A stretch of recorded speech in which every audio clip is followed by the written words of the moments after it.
Të nderuar teleshikues, përshëndetje dhe mirësevgje. Jemi sërish bashkë në këtë emision të Vitrina e Librit. Sot kam në duar për ju një tjetër roman, siç e shikoni, i titulluar Si mundët të na lëndonit, i autores turke Emine Shonlikoglu. Ky roman është përkthyer më së miri në gjuhën shqipe nga Fatmir Sulaj, ndërsa është botuar nga Bashkimi Avdiu në shtëpinë botuese Sira në qytetin e Prishtinës në vitin 2017. Romani përmban një histori vërtet prekse, por edhe intriguese. Personazhet kryesore të romanit janë një familje e thjeshtë, e përbërë nga 4 persona: babai Ihsani, nëna Haxhire, vajza Rabia dhe i vëllai Islami. Shumë ngjarje plot vështirësi e dhimbje bëjnë që kjo familje të arrijë të përçahet. Nëna dhe vëllai gjejnë vdekjen, e ndërsa babai përfundon në burg.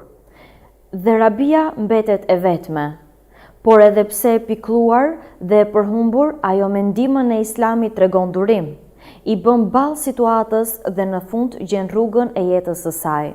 Por çfarë ndodhi? Si arriti ai gjithë kjo gjendje? Pse titullohet ky libër pikërisht kështu, Si mundët të na lëndonit? Për të mësuar më shumë, ju ftoj ta lexoni këtë roman.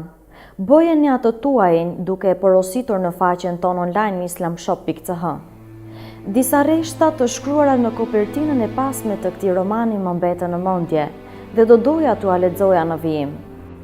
Fjala që dëgjova ndërsa po kaloja nga lugina e të çuditshmëve. Të gjithë thoshin një herësh, si mundët të na lëndonit. Kam parë me mira trëndafila të kputur e të hedhur. Kam parë tulipan të shitur shumë lirë. Kam parë të rinj e të moshuar të zhgënjyer.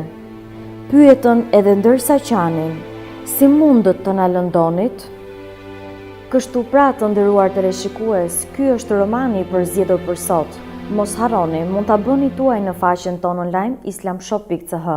Ju falenderoj shumë për vëmendjen tuaj dhe bashkë do të shihemi në emisionet e radhës. Mirupafshim. Romani Si mundët të na lëndonit, i autores turke Emine Shonlikoglu.